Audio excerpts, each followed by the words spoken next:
प्रिय साधकों, आज हम ध्यान में सांस का बहुत सूक्ष्म मूल्य क्या है और सांस ध्यान में हमारे लिए कैसे प्रभाव डालती है, इस बारे में विस्तार से बात करेंगे।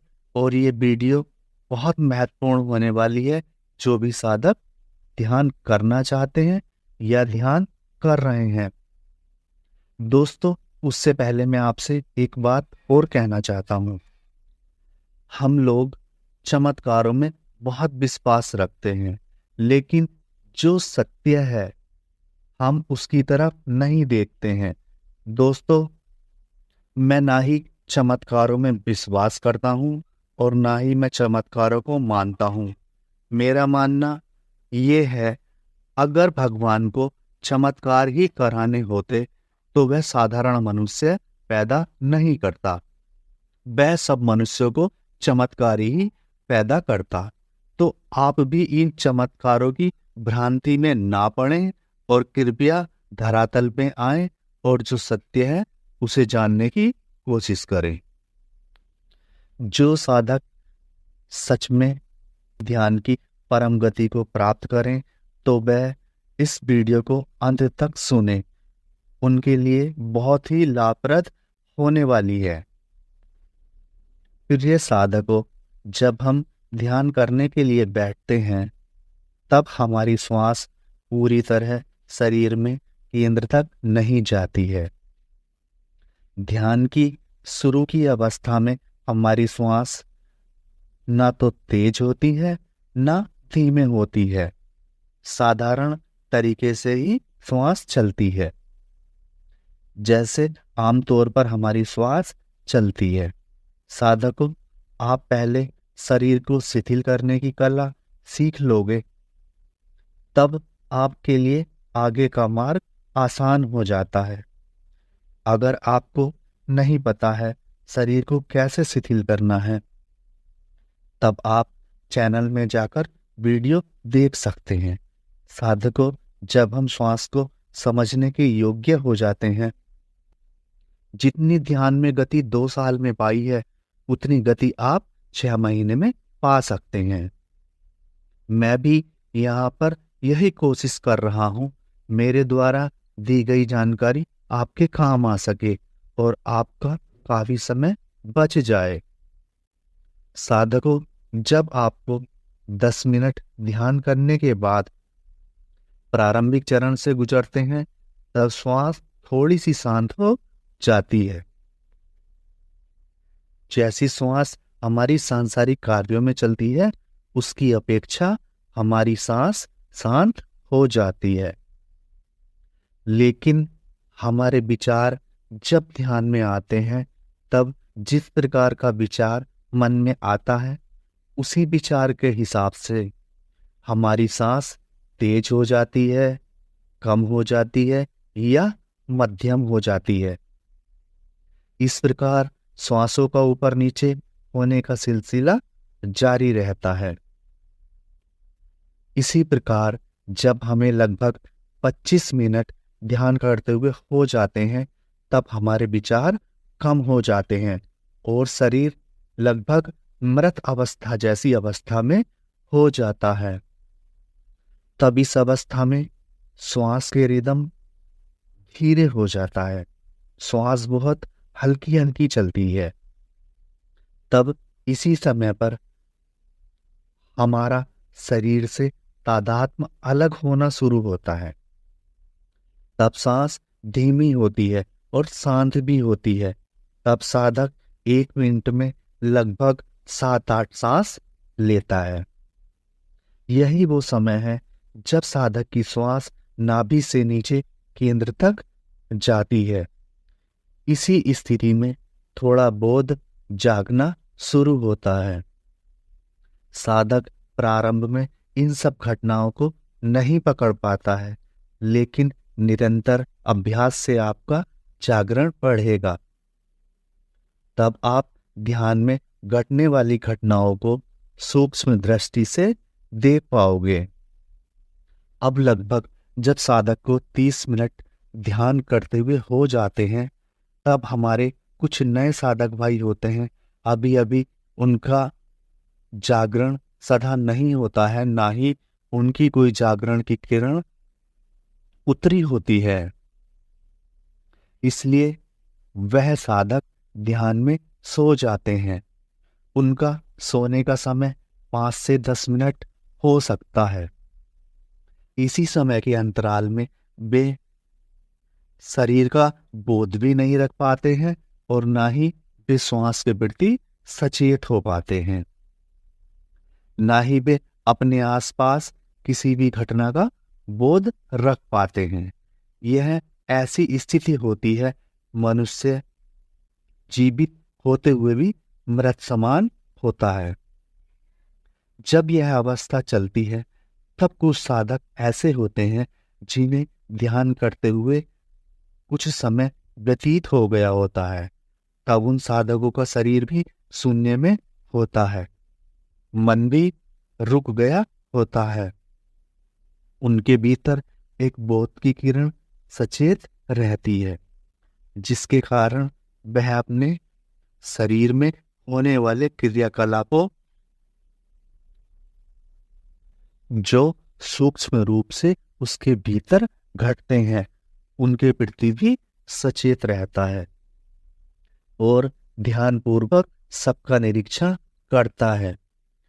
ध्यान में जैसी जैसी बारीकियां समय समय पर घटती हैं, वह साधक उनको समझना और देखना शुरू कर देता है। इसी अवस्था में सांस बहुत सूक्ष्म हो जाती है। इतनी धीरे श्वास चलने लगती है, साधक भी कभी कभी भ्रम में पड़ जाता है कि श्वास चल भी रही है या नहीं चल रही है। अनेक साधक इस दशा में घबरा जाते हैं, लेकिन यह स्थिति घबराने की नहीं है, बल्कि हर्ष की है, क्योंकि साधक एक सोपान और आगे बढ़ जाता है। अब साधक ध्यान को समझना शुरू कर देता है। अब इसके लगभग 10 मिनट बाद साधक पूर्ण जागरण के साथ होता है। अपने आसपास घटने वाली सभी घटनाएं, वह साधक उन घटनाओं के प्रति भी पूर्ण रूप से सजग रहता है। जिस प्रकार चील अपने शिकार पर नजर रखती है, उसी प्रकार साधक भी बंद आंखों से अपने आसपास और अपने शरीर के भीतर होने वाली घटनाओं पर साक्षी भाव से नजर रखता है। इस दौरान श्वास भिन्न हो जाती है और साधक जानता है श्वास की गति क्या है और श्वास में क्या बदलाव आया है। 45 मिनट के चक्र के बाद जब हमारा मन हमें शरीर में हल्की बेचैनी पैदा कर देता है, जिसके कारण साधक का मन ध्यान से उठने को करता है। अगर कोई भी साधक इस स्थिति में 5 मिनट और ध्यान करने की हिम्मत कर ले तो वह 2 घंटे भी ध्यान कर सकता है और यह समय साधक के लिए अनमोल होगा। साधक पूर्ण जागरण से इस समय ध्यान में होगा, उसका होश लगातार बना रहेगा। इसी होश के द्वारा आपकी साधना में नए नए द्वार आपके लिए खुलेंगे।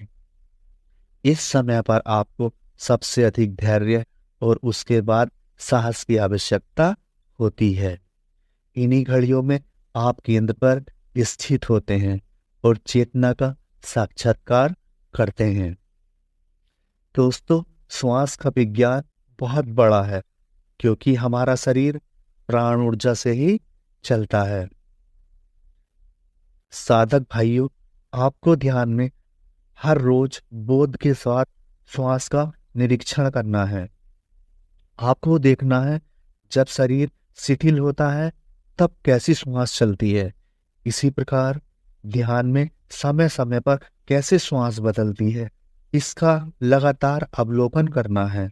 इससे आपको यह पता लगेगा किस समय पर आपके ध्यान की क्या स्थिति होती है और आपकी श्वास की क्या स्थिति होती है।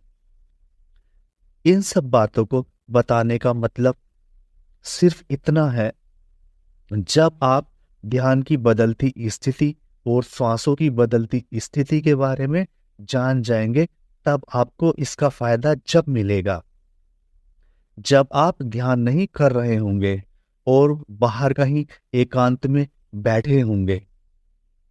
तब आप उस स्थिति का ध्यान करके आप जिस समय ध्यान में शांत हुए थे उस समय पर कैसी सांस चल रही थी, अगर आप बाहर बैठकर भी सांस को उसी रिदम से चला देंगे तो जितने शांत आप ध्यान में हुए थे उतने ही शांत आप बाहर भी हो जाएंगे। इस प्रकार से आप संसार में भी ध्यान की स्थिति को पा सकते हैं।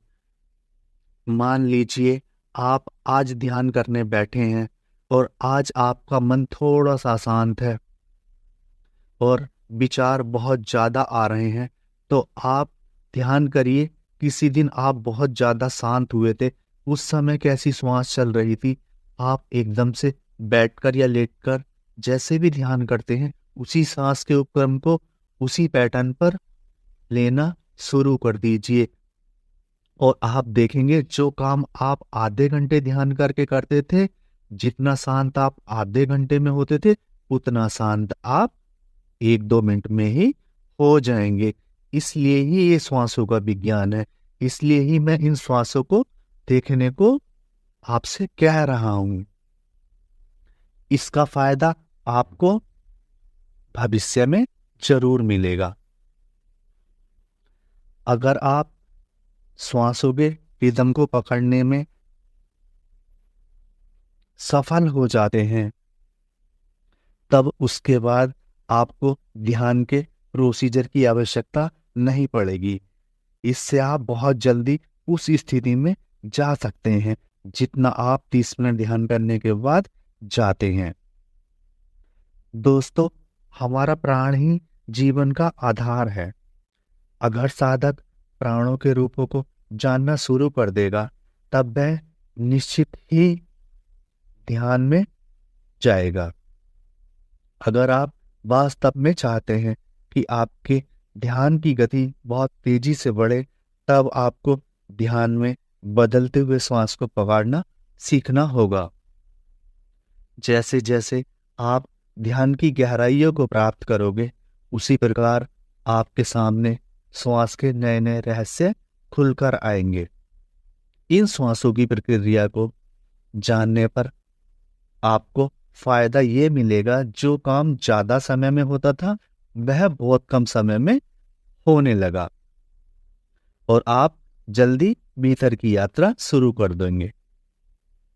दोस्तों, मैं यहाँ किसी प्रकार के श्वासों के चमत्कार की बात नहीं कर रहा हूं। आपसे श्वास की क्रिया को बदलने को नहीं कह रहा हूं। ध्यान का मतलब चमत्कार नहीं होता है। ध्यान हमें प्रकृति के नियम से जोड़ देता है।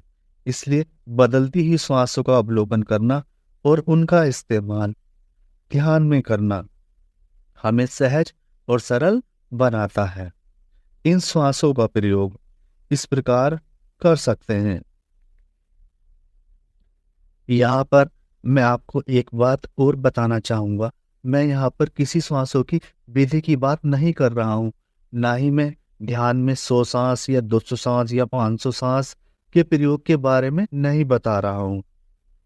यहाँ पर मैंने आपको ध्यान के दौरान बदलती सांसों का अवलोकन करने के बारे में बताया है और भविष्य में आप ध्यान में उनका प्रयोग कैसे करते हैं या कैसे कर सकते हैं।